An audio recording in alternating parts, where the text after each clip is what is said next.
The war broke out on December 7th. I was December 29th. I turned 421. Was eligible for the draft. But they were drafting you to go in the army or whatever you wanted to do. I was just an apprentice plumber at the time, and I was working. I didn't know what to do. I didn't want to go in the Navy. I couldn't swim. And then you dreamed of the Air Force. The closest I was an airplane, it flew over my head. And in May of '42, I ran into the kid I went to high school with. Well, he was born and raised here in the coast, Gino Bisciotti. I said, Gino, what are you doing about the draft? We were the same age, you know. Oh, he says, I'm going over Saturday to take the test for the Air Corps. It was Air Corps then, and now it's Air Force. Right, it was all part of the Army, wasn't it? Part of the Army then, now it's a separate branch of the service.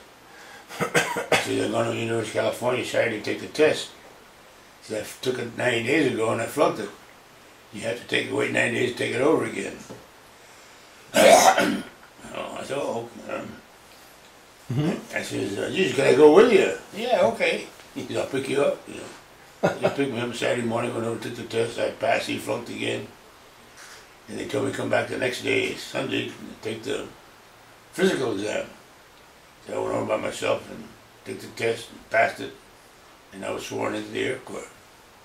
He told me to come home and go home, and in 2 or 3 weeks you'd be notified where to report for active duty.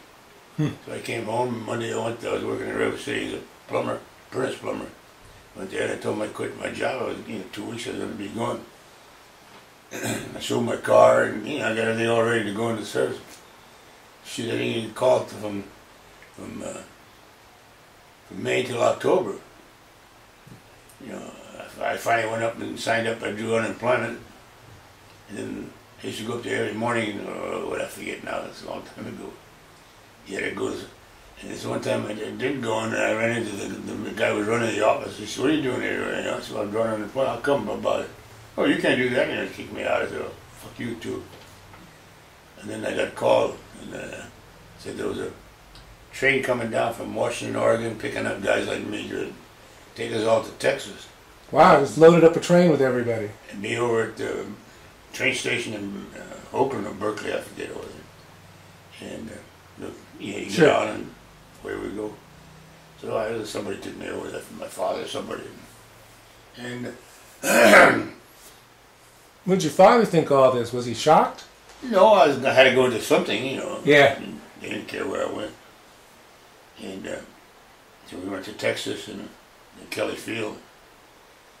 And we took a lot of, took a lot of tests, a lot of tests in math, and I took algebra and geometry in high school, so I was pretty good at math. And in plumbing, there's a lot of math in plumbing. And so finally, I forget how much time now, because my memory's getting very bad. That's okay. And so finally, anyway, what do you want to be, a pilot, navigator, or bombardier? Bombardier, navigator, you'd be in a bomber, fighter pilot, or twin engine, and you'd be a bomber pilot. And I didn't know anything about airplanes. The guys are talking about stalls and loops. It was all Greek to me. But it was always more fun than a fighter, And I had gotten married, and I got married a little later. I was engaged to my first wife that died. To be a bomber pilot, you got 7 or 8 other guys with you just to help you survive the war, Listening to all these guys talk, I said, but bomber pilots, you can't evade anything, Fighter pilot, if you're in a dogfight, it's up to you. You're the best man. Right. Those guys, they just had to sit there and plow through it. Well, I don't know if you knew this. If you were going to bomb over there, you flew over they call it IP point. And then the bombardiers turn through there, and the navigator takes over. The bombardier takes over, and he flies the plane because he's got to have the bomb sight at the right time. Oh, okay, yeah. So the plane has to fly sticky. You can't do this.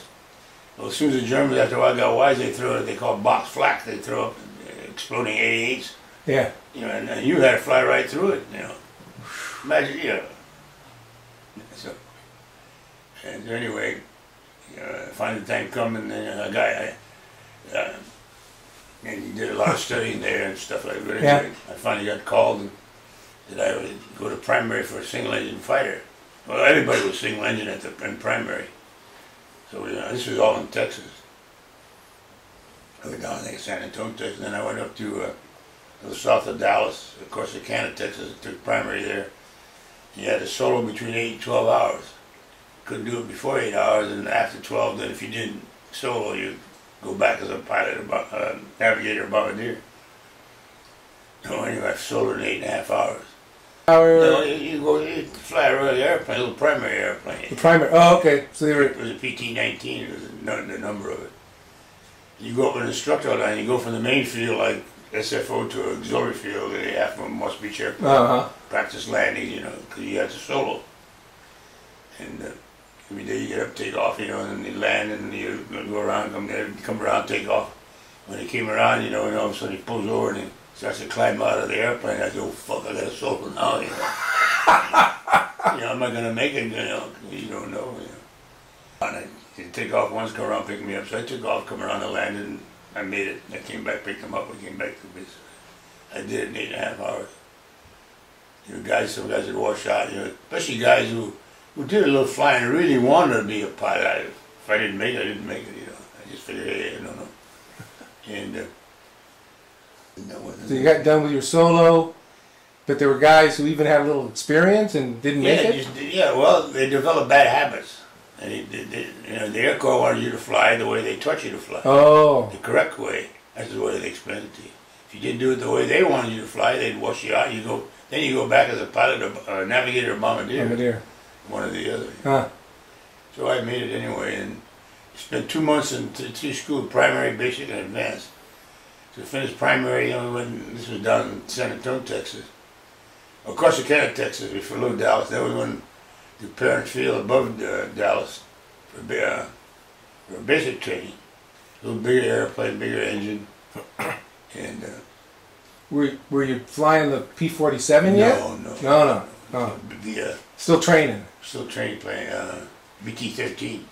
BT-19, BT-13, bigger engine, a little bigger plane. Anyway, flew 2 months in each school you went to.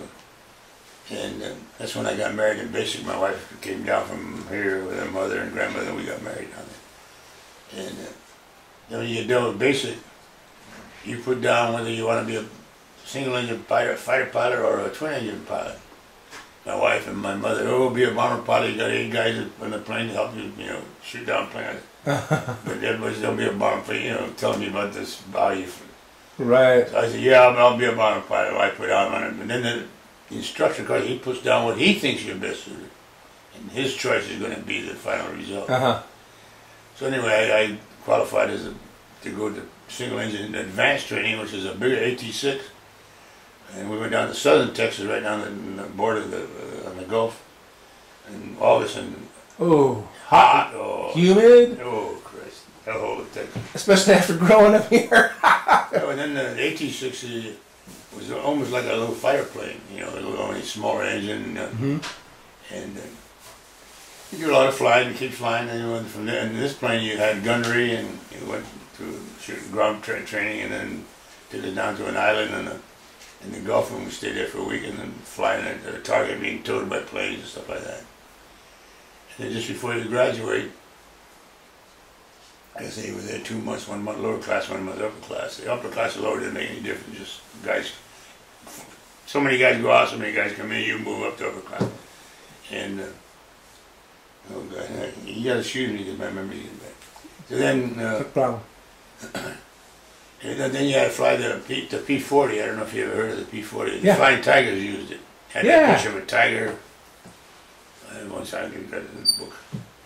And then they painted it like a tiger's mouth. In the that's right. There's the Chinese guys, right? They use it over in China, yeah. You had to fly there 10 hours before you graduated. So I flew in there. It was a nice, real nice, very hard plane to land, very narrow landing. It's taxiing on the ground. You could ground loop it. Very easy, drag a wing. So I made that, and then you got your wings, and you commissioned as a second lieutenant. And we got 10 days leave, so my wife and I, we flew home.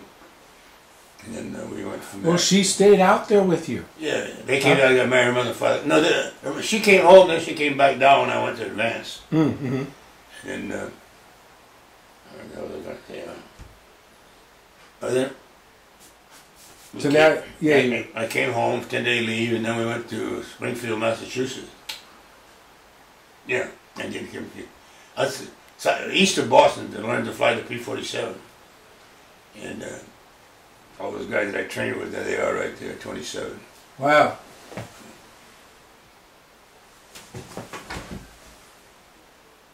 They're like the graduating class photo? That's the ones, no, that's the ones we went, but that's the group I trained with all the time. We all went in together. That group, that was the 4-letter fighter squadron that was formed, those 27 guys. And we were there at Springfield, and then we went to fly the 47. Then they formed the last group to go overseas as a group. It was the 373rd Fighter Group. Mm-hmm. After that, they sent replacements, and there was no more fighter groups. So if you got killed, you know. Oh, I see. Right. Then but the last group to go as a group was our group. And of the 27 pilots that went overseas, right there, 9 of us survived the war. The original pilots, not counting how many guys killed the replacements. Wow. Then when they formed this group, we went from Springfield, Massachusetts down to Blackstone, Virginia. And then we trained as a fighter squadron. And then they told us, you know, we're going home, and I met a kid from San Francisco, John Evers. He was married, so we got, you know, because we lived in town, was married, didn't live in the base. Hmm. So we all lived in a little hotel like San Benito House, something like that. Yeah. The nighttime we go out to dinner together and to the bars and get drunk. And so I'm leading up, you know, that's not big. So you spent quite a bit of time in the U.S. training. I got to know this guy. Yeah. Well, from when I went into we left at the end of April. Right at the end of April, right? And then they told us we were going home. So John Evers, he was from San Francisco, and him and I, we sent our 2 wives home together to go ahead of us because you could get kicked off of an airplane because if the plane is full and I get there and I want to get on and I got orders to go and something, they're going to make her, the person that's not in the service get off the plane and take the next one. So you could be wind up back there for 10 days and I'll be home and back and go, you know. Well, it could happen. Yeah. So they took off ahead of us and went home, John Evers and his wife. And John Evers, he got killed over there. He was from San Francisco. And so then we went back, the 2 of us took off and went back to the East Coast, to Blackstone, and then we got all our gear together and we abandoned, you know, and left it. We went up to Camp Shanks in New York. Was there about a week and then got on a convoy and went overseas. You know, we landed in Scotland and took a train from Scotland down to southern England, a town called Woodchurch. They now have a museum there of our base. They built the base for us.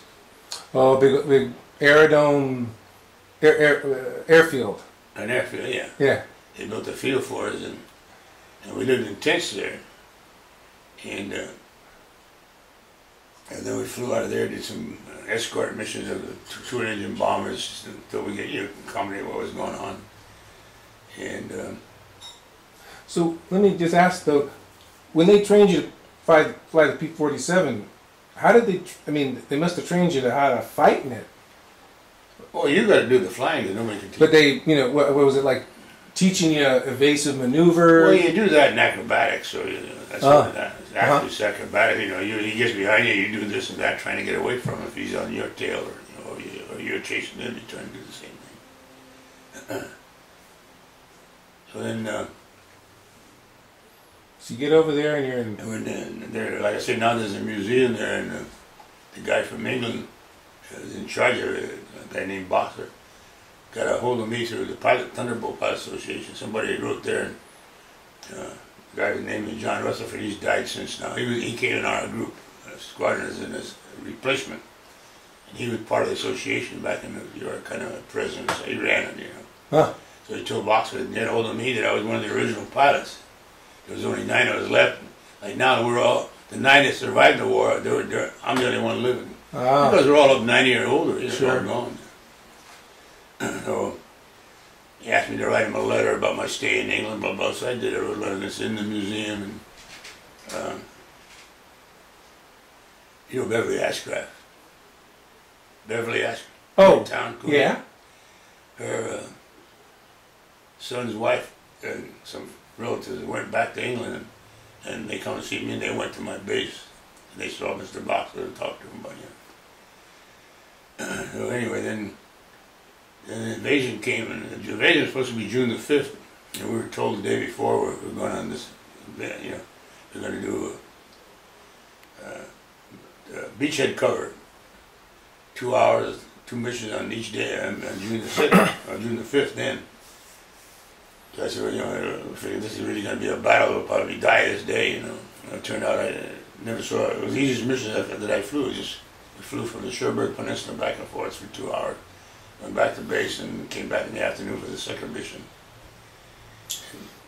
So how long could a P-47 stay in the air?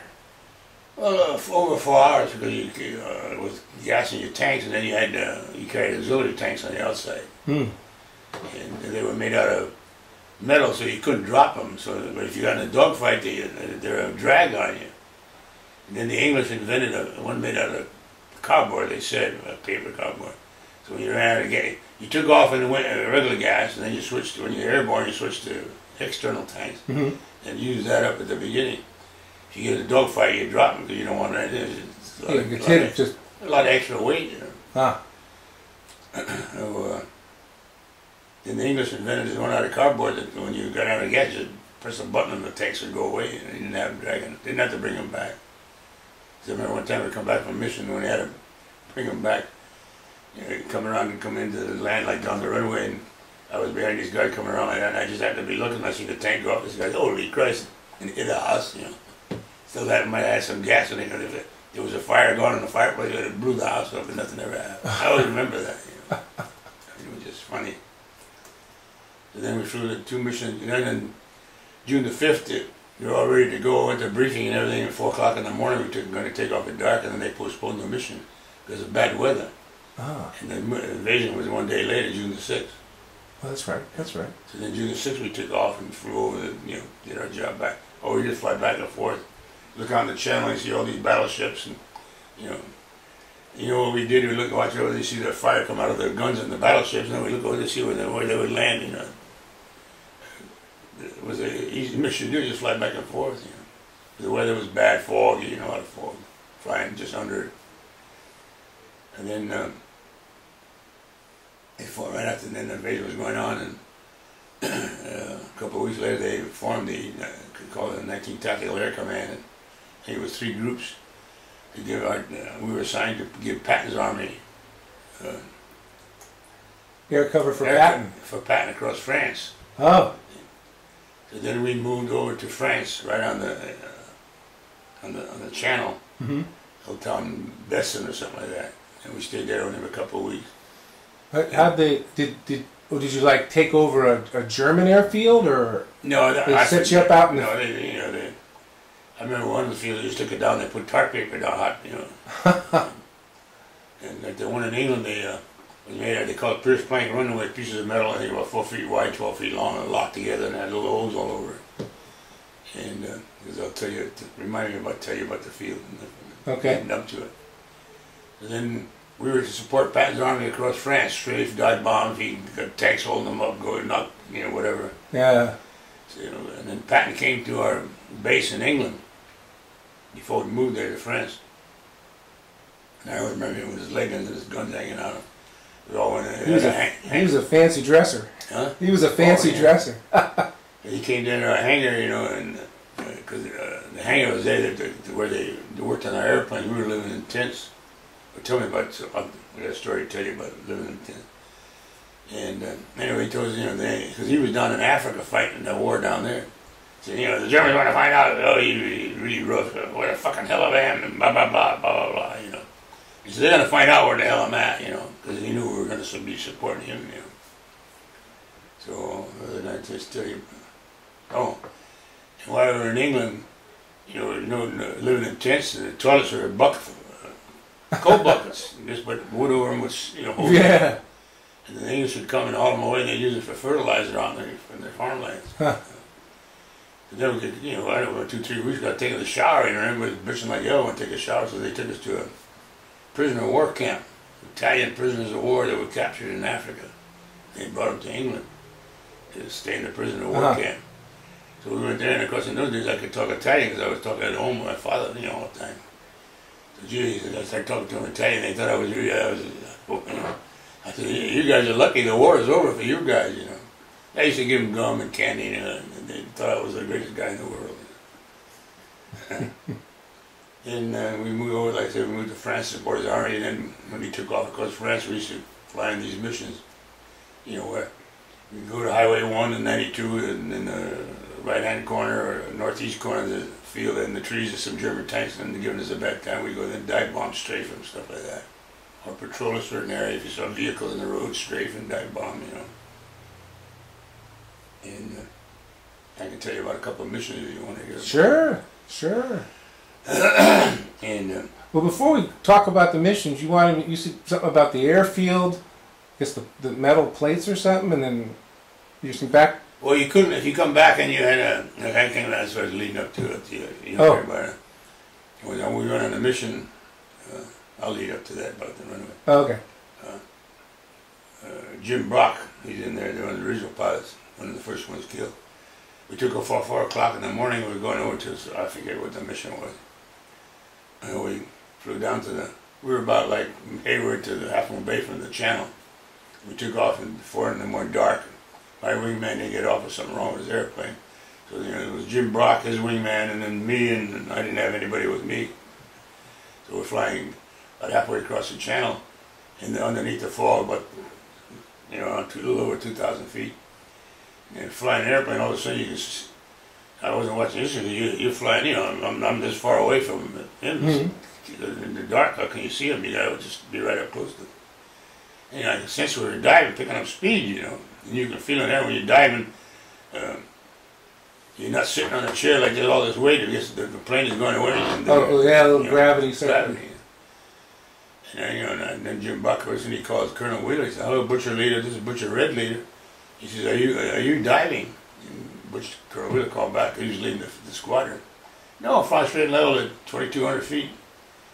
And what the hell's matter? What's wrong with Jim? You know, and we were in the same flight. You know, living in the tent together. And pretty soon he calls again, same thing. You know. And he got the same answer back, and then all of a sudden he goes into a sharp turn like this, you know. I just slid away, you know, and he went like turn like that, you know. And hey, boy, you're doing cruising at 240, and we were gaining speed, so you're already doing. He started down, he's doing way over 300. And I hollered at Jim, "Pull up, you'll never make it." You know, pull up, pull up. He hit the channel, going straight down, you know, lit up the whole night sky, full of gas, you know. Mm. And the only thing I can figure out in the distance across the channel, you can see faint lights where the division was. The boats all had lights on where they're unloading the ships at night. And, you know, the beachhead we lived at looked like, I guess he thought they were the exhaust pipes of Colonel Wheeler's flight ahead of him. You know, because if you fly airplane, you're flying right at the horizon all the time. You're not up like going like this. You're looking there. Right. I guess he thought he was running into the Colonel Wheeler's flight. So he's trying to get under him, you know. That's why he couldn't get under him, so he turned, you know. Poor guy, real nice kid. First guy was killed. Yeah, because you had radio, but you didn't have any, you know. Nowadays they got radar and all kinds of things. Right.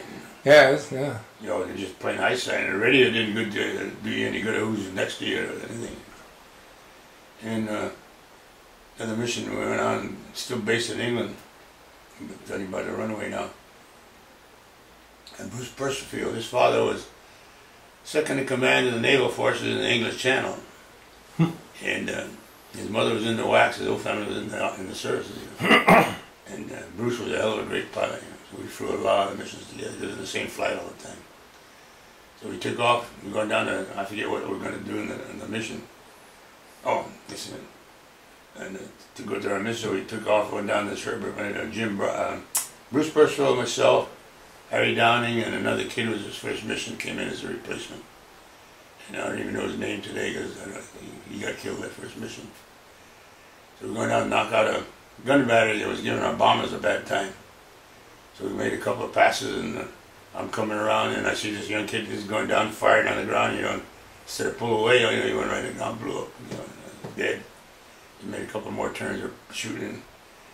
And Harry Downey's plane hit the ground and blew up with a doom going.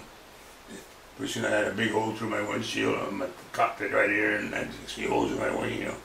We were getting the shit shot out of it. So Bruce Purcell calls me, he said, "Ray, let's get the hell out of here." He said, "I'm all shut up." I said, "Let's go, I'm shut up too." So we took off and fly back to England. We get to the base and Jim goes in to land, I come in behind him, and when you come in to land, there's always enlisted men on the end of the runway with flare guns.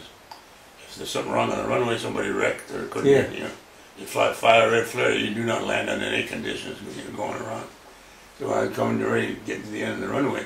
Flare went off, you know, if I get full throttle, pull the wheel lever to pull the wheels up and the flaps up. And going on, I said, "What the hell is wrong?" You know, I said, "Well, you dummy, you're coming in with your wheels up," you know.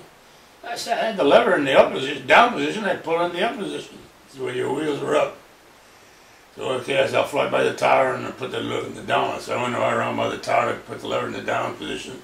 Your wheels are not down, they're up. So my hydraulic system was shot up. Oh. So I said, "You know, you can't land on the runway because of this Pierce Plank runway. I tear it all up. You fly down the English Channel, bail out, let the plane go out in the water, and you know, bail out when you get to the edge of the ocean, you know, the channel. We'll send some guys down, the GIs down to pick you up." So, okay, so I flew down, climbed up to 5,000 feet, and I got down there with the Kennedy. I started to get out. I wouldn't jump, you know. That's why they never teach you to use a parachute, because then you get scared and you won't jump. So I said, "I'm not," so I flew back to the base, and I told him, "I'm not jumping here. We'll fly out the east end of the field, and there's some flat farmland out there, and belly it in, so you can't land on the runway because you tear it all up here." So I flew out there, and I bellied it in, and you demolished the airplane. You survived. I survived the landing. Oh yeah. Yeah, you just come in and you skid along the ground till it stops in there. But when it was coming almost, 5 miles an hour, still skidding a little bit, I had the canopy open all the time. And I started to get out, and I ran out in the wing before I said, "Get the hell out of here, you don't know when it's going to explode or something." So I walked away from it. Wow. So there's a couple of missions you're hearing about, and they're interesting. So just let me, just be sure I heard what you said. So when you did get out to the channel, you opened the cockpit and started to get out. And it's going 150. Yeah. I was cruising at 240. So it's going that fast to stay in the air. Oh, what a drag! I mean. Well, you don't feel it until you get up out of it. And I started to look down like this and get out, and I thought, "Oh, fuck, I'm not jump." I didn't get all the way out. Yeah. You couldn't hang on. Right. If they would have pulled you out. And a couple of other interesting missions. One was this guy Bruce Purcell. He's a hell of a pilot. Him and I went on a mission. He said us to go up to the Morse Beach area, and fly around, and you're in contact all the time with the our Patton's Army. You're in contact with the guys on the ground. You know what they want you to do, blah blah. So we strafing these trucks and stuff that are in these trees, and Bruce went down, fired, and I'm coming around, and he's firing, and I'm coming down, just going into my turn.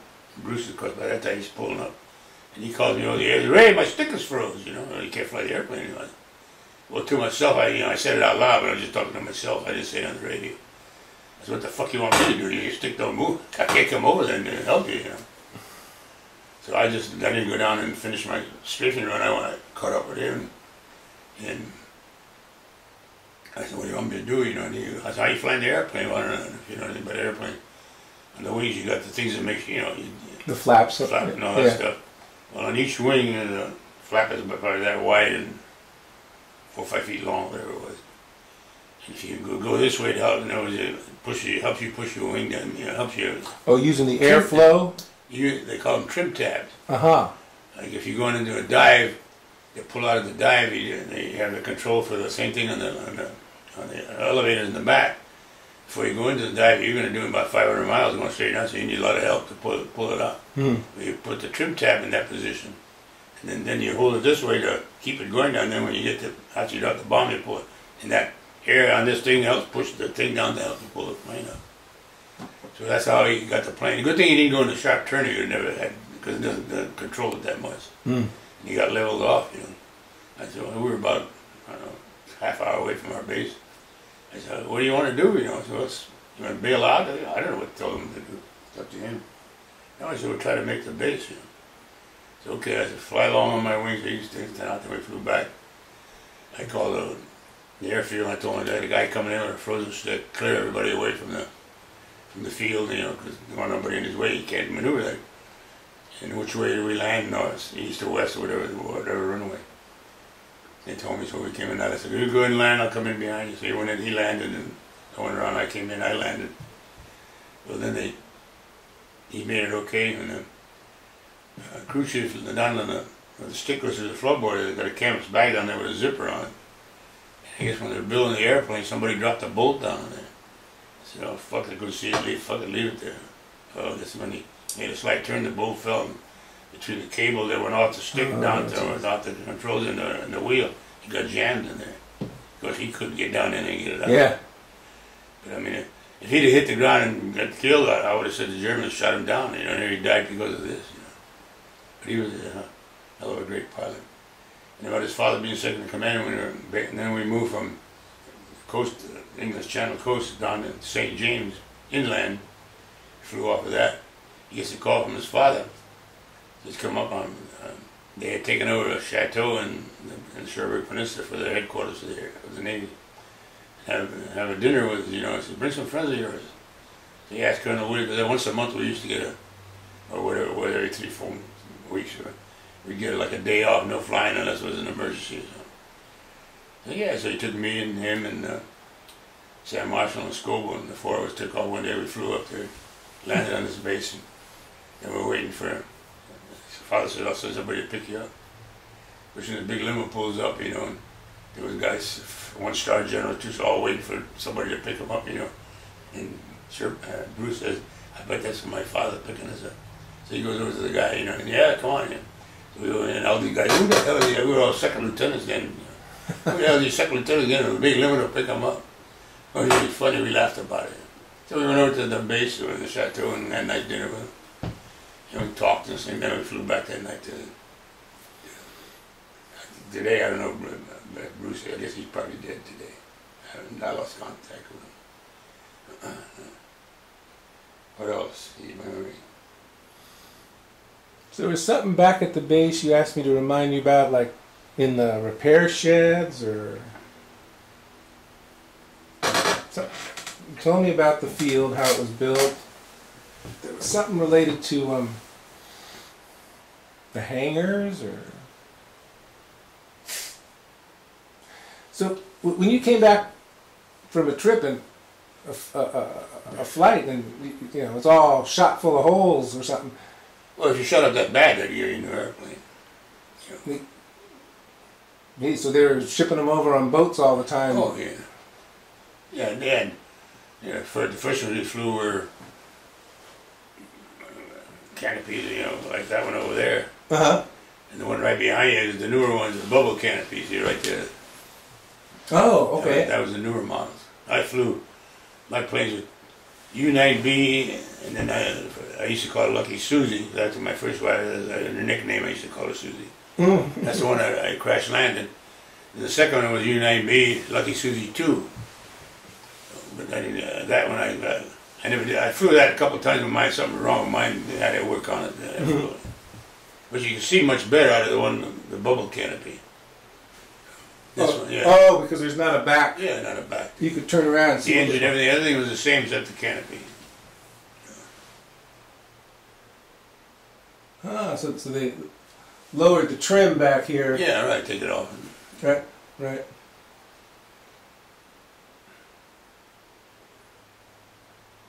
Oh, I know nothing about Kennedy. When we were, first guy I saw get killed, we were training down there in Blackstone, Virginia. I wasn't on the mission, 4 kids were up there flying it because one guy fucked up. In formation, when you say the flight leader, his wingman, and the other wingman, his wing.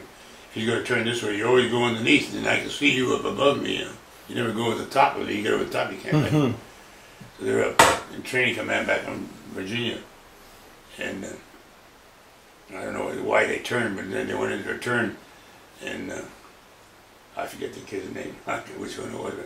instead of going underneath, he went over the top. When he went over the top, the prop chopped up Art Mervine's elevator.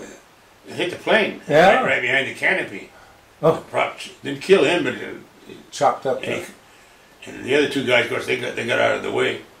And then the guy that hit the plane, that caused the accident, he bailed out. But then Art Mervine was in the plane; he couldn't get out.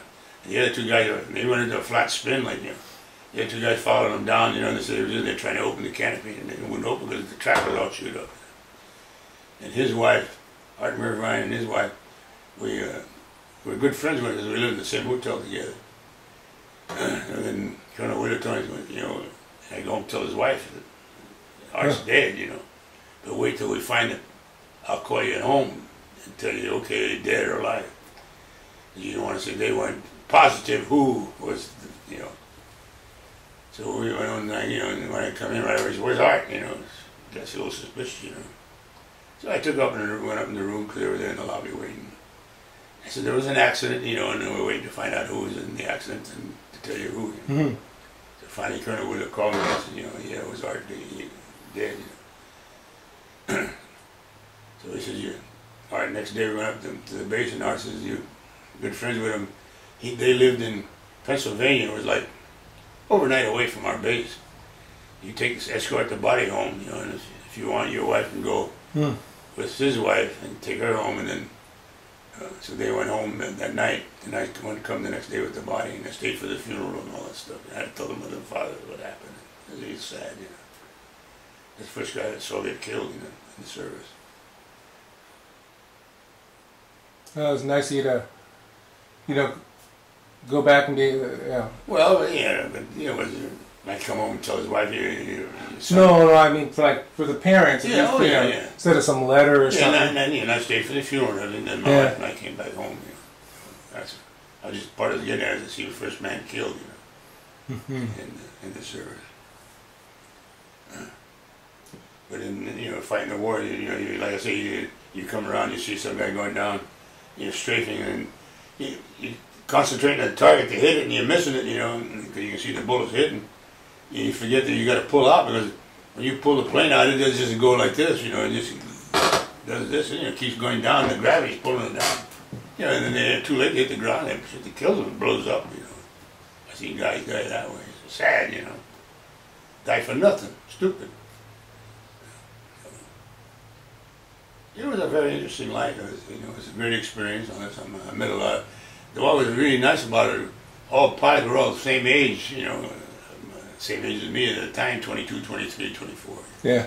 You go in the Army, you're 19 and the other guy's 25 or 40, you know, different age. So everybody was do the same thing. We're all, you know, young kids, you know. And I met a lot of nice kids, you know. Yeah. I mean, some through San Martin, when you got into training down there, Marshall, Martini, McHenry, Building 5, Room 6, or, you know, so that's how we met down there. And we spent the whole war together. And then we stayed friends after the war, visiting each other and everything. So we became real good friends. They're all dead now. Yeah.